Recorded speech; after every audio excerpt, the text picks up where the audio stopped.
of God. Now, for your own soul's sake. That's why the Bible is redundant. The Lord says things over and over because we're stiff-necked, hard-headed people. Calm down and listen to one another. And more importantly, listen to this Bible. Right? Okay, watch this. But in this last day, the Most High is raising up the true prophets of God. All praise. Question I'm asking. Like the so-called blacks, Hispanics, and Native Americans that has gone so nigh unto the laws of God is the light that we gotta let shine before men.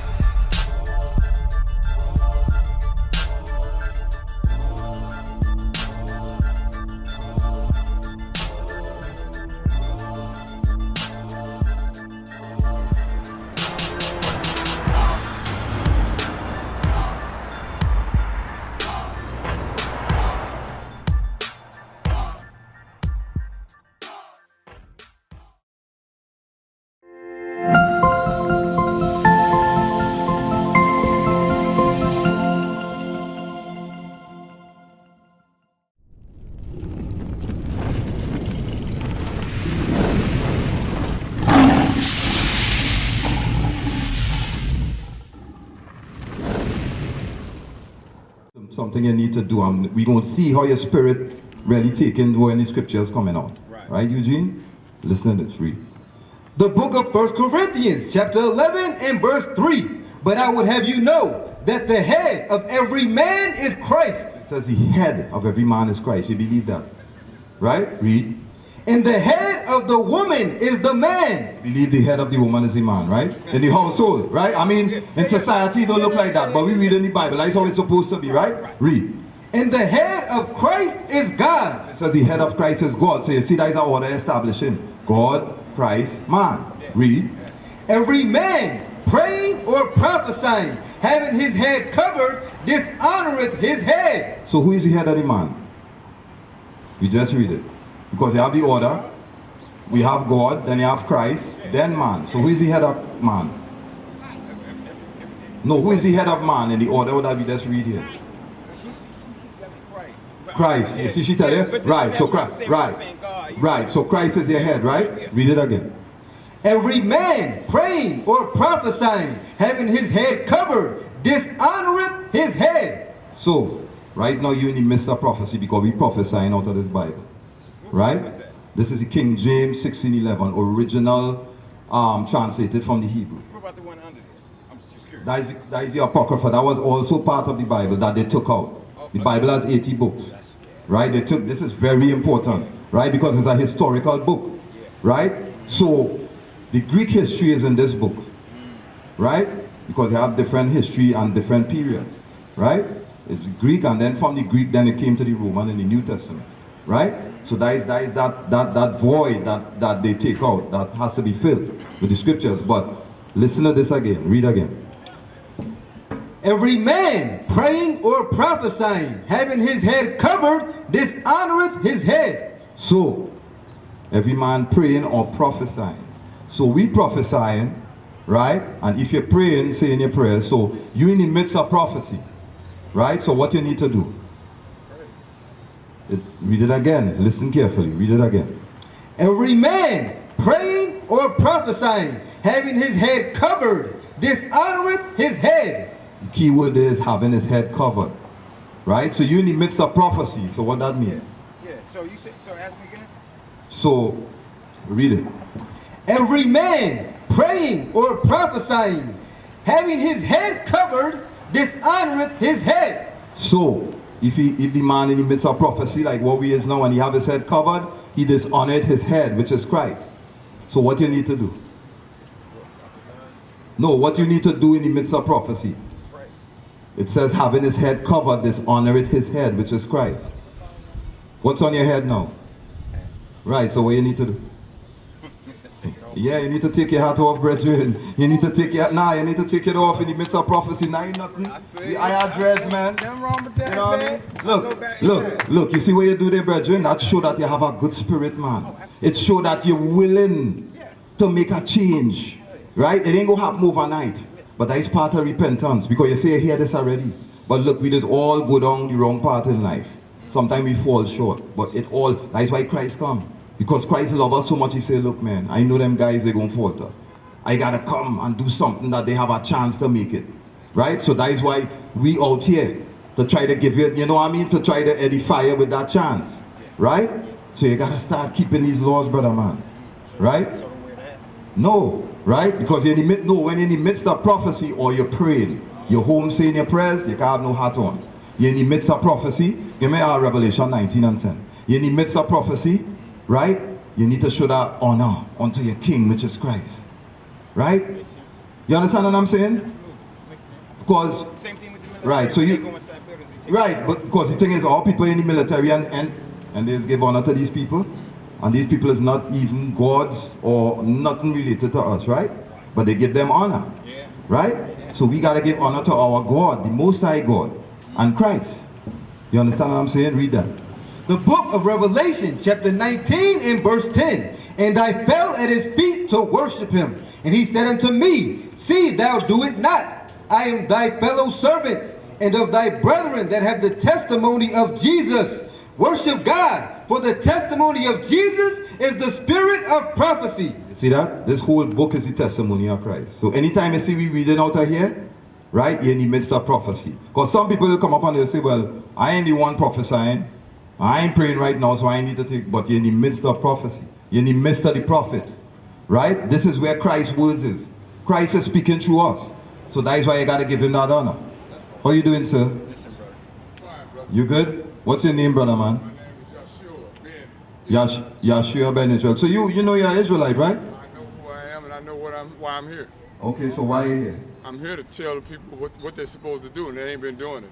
Okay, well that all praise it, because that's the same thing we do. No, I came here to tell you what you need to do because you haven't been doing it. What we haven't been doing? You haven't been saying the right names. Oh, so you're one of those guys who think you have to say the name? No, I am not one of those guys. I told you who sent me. I'm telling you everything I'm telling you is true, my brother. Give me Psalms 1. Right? So, my brethren, right? Nah, pay attention because I'm I'm going to show you something, right? When the scriptures come out, trust me, when these scriptures come out, the devil comes, right? Give me Mark 4. Alright, right? So I'm going to read another law for you that you need to be keeping. But there's something, I don't know if you look at us and you observe certain things. There's something that we have on. Right? There's something that we have on. Read, you got that? Read. The book of Numbers, chapter 15 and verse 38. Speak unto the children of Israel and bid them that they make them fringes in the borders of their garments throughout their generations. What? Throughout their generations. So that means continually. That's why we keeping it today still. Because it says throughout their generations. Right? So we need to be wearing the fringes. Right? Read it again. Speak unto the children of Israel and bid them that they make them fringes in the borders of their garments throughout their generations, and that they put upon the fringe of the borders a ribbon of blue. You see? Put upon the fringes a ribbon of blue. Right? There's a reason for that. Right? Keep on reading. And it shall be unto you for a fringe, that ye may look upon it and remember all the commandments of the Lord. You see? Because our people is a people that we like to hear, smell, and touch. Right? We need to see things. We are visual people. So the Most High give us this law so we could look upon this and remember the commandments. You might be in the midst, you might be about to commit a sin. Right? Because this is part of your clothes. Right? Our example is like, let's say, for some reason you meet up a sister or something somewhere, and you're about to commit fornication. You're about to go smash your sister. Right? You go to a hotel room, right? You got to take your clothes off, right? When you go to take that shirt off, this is the first thing you're going to touch. And that's going to remind you like, hey, not supposed to be doing that. Right? That is whoring out your sister. Right? That's a commandment. We're not supposed to be doing that. Right? Right? So you need to start wearing your fringes. You know you're an Israelite. Right? You're on the way to repentance. This is one step. Right? Give me John 1 and start from 44, 45. Because We need to identify each other as well. I'm not saying that everybody who wears this, you know, stiffly keeping these commandments, but the Most High give us a dress code. Yeah, you see, and you see the brother who came up there and talk, he says he's an Israelite. You see him with this on? No. You see what I'm saying? He ain't keeping no commandments. He don't have no understanding. That's why he talking like that. He crazy. He got a spirit on him. Right? After this one, right? You got that? Yeah, they have flyers. Get a flyer from the brother. You got one already? Nah, we come here every Tuesday. Right? Yeah, but listen, let me read this. Yeah, let me read this for you, because Christ, you see, we out here teaching nationality, and some people will be like, oh, it's not about race and stuff, but when Christ was here, he taught about race, right? When he met his brethren, he acknowledged them, right? Listen to this, read. The book of John, chapter 1, verse 44. Now Philip was of Bethsaida, the city of Andrew and Peter. Philip findeth Nathanael, and saith unto him, we have found him, of whom Moses in the law and the prophets did write, Jesus of Nazareth. So they found Christ, right? Read on. The son of Joseph. And Nathanael said unto him, can there any good thing come out of Nazareth? So he said, can any good thing come out of Nazareth? Because Nazareth was a ghetto. That's why you know that Christ was a black man. He was living in the ghetto. Our people was living in the ghetto. Nazareth was a ghetto. Yeah, right? Read. Jesus saw Nathanael coming to him, and saith of him, behold, an Israelite indeed, in whom is no guile. Read. Read it again. Listen to this. And he said an Israelite indeed. How you think he knew he was an Israelite? Right? Because he probably had his fringes on, and the way he carried about himself, he was keeping God's laws. Right? Read. Jesus saw Nathanael coming to him, and said unto him, behold, an Israelite indeed. Yeah, what Christ said, behold, an Israelite indeed. Right? So Christ taught nationality. Right? So you hear that, my brethren? Right? So the other thing is, do you keep the Sabbath? You say you know you're an Israelite. Well, you see, that is a law we need to keep. That is a serious law, my brother. Right? Because this society has taught us that Sunday worship and going to church on Sunday, that is the day we're supposed to be. I'm sure you grew up in church. What day you go to church on? They used to take you to church on Sunday, right? That is the first day of the week, right? Give me Exodus 20. You got that? Listen to this. Read. The book of Exodus, chapter 20 and verse 8. Remember the Sabbath day to keep it holy. See, the Most High said to remember, because you know we'd forget. You see most of our people keeping our Sabbath day. When the Sabbath day come, all people out there shopping and partying and things. You understand? So they remember that Sabbath day. That is why the Most High said to remember the Sabbath day. Right? Read it again. Remember the Sabbath day to keep it holy. He said to keep it holy. You know what holy means? Eugene, what holy means? According to the Bible, eh? It's biblical. It's God. Right, so you see that is what society teaches.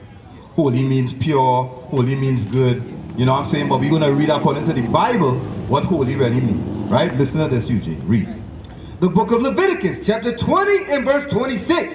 And ye shall be holy unto me, for I am the Lord, am holy. So the Lord said, you shall be holy unto me, because I am holy.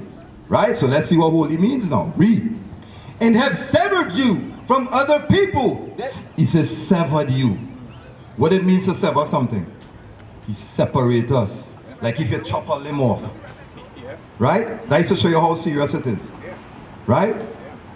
So, you need to be keeping the Sabbath, my brethren. Right? Give me, because they have certain feast days and all that we need to keep that are also Sabbath days. Right? And we need to gather together as a people. Right? You got that in Leviticus 23 and 3. Right? We need to gather as a people. Right?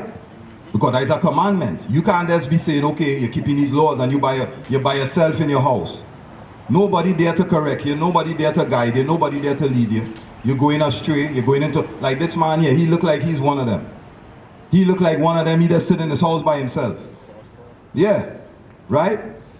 He's an individualite. That's what he is. Right? Read.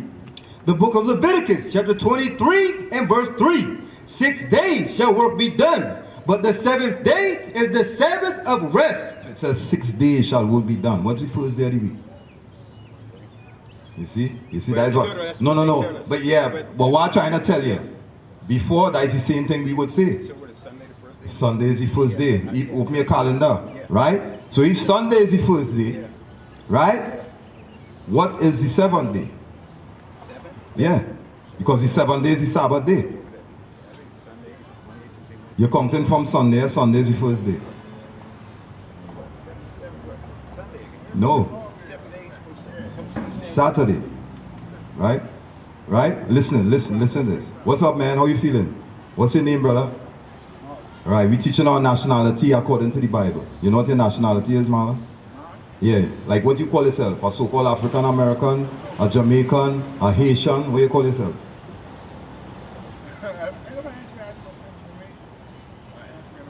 Right. So that is what we're teaching.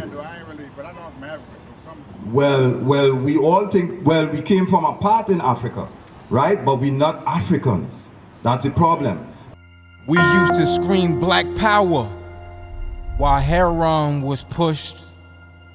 But at the end of the day, nothing's in vain. IUIC has been given a vision. The tents of Judah has risen. Many has attempted the mission, minor murmuring, omitting, and missing the mark. Just reading that he had the flame of fire in his eyes gave us the spark. We on Paul's mission. We out on the road, purple and gold.